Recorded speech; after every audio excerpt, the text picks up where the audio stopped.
화천대유 대주주 김만배 씨와 천화동인 4호 실소유주죠. 남욱 변호사의 구속 기한이 열흘 연장됐습니다. 검찰은 이틀 연속 소환에 불응했던 김 씨를 오늘 다시 불러서 조사하기로 했습니다. 검찰청에 나가 있는 취재기자 연결하겠습니다. 김다연 기자. 네, 서울중앙지방검찰청입니다. 네, 검찰이 두 사람을 재판에 넘기기 전까지 시간을 더 벌었군요.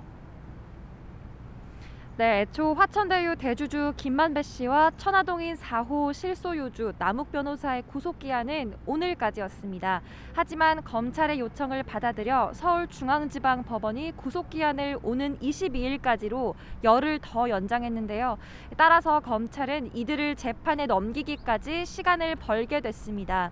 김 씨와 남 변호사는 유동규 전 성남도시개발공사 기획본부장, 정영학 회계사 등과 공모해 화천대유 측에 거액의 이익이 돌아가게 하고 그만큼 공사에 손해를 끼친 혐의 등으로 지난 4일 구속됐는데요.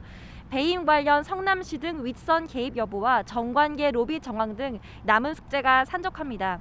이에 검찰은 속도감 있게 수사를 이어갈 계획이었지만 추가 조사가 녹록지 않은 상황입니다.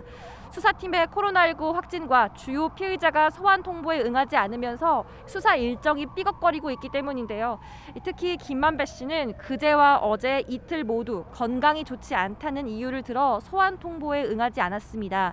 지난 4일 구속된 뒤 조사는 단 한 차례 이뤄졌는데요. 김 씨 측 변호인은 구속 전후로 모두 7차례에 걸쳐 고강도 조사를 받으면서 건강이 안 좋아져 휴식을 요청했을 뿐이라고 강조했습니다. 또 조사 내용도 기존 혐의를 재점검하는 수준이었다고 덧붙였는데요. 검찰은 오늘도 김 씨에게 재차 소환 통보를 했습니다. 애초 오전에 조사 예정이었지만 김 씨 측은 검찰과 오후 조사로 일정을 조율했다고 전했습니다.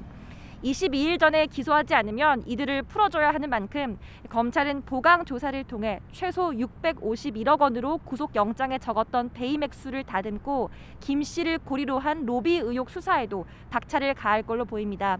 곽상도 전 의원에 대한 검찰 소환도 초읽기에 들어갔습니다. 검찰은 곽 전 의원이 김만배 씨 부탁으로 하나은행 컨소시엄 구성에 도움을 주고 아들을 통해 50억을 받은 것으로 의심하고 있습니다. 대장동 사업을 담당했던 하나은행 이모 부장은 앞서 3차례 소환 조사를 받았는데요.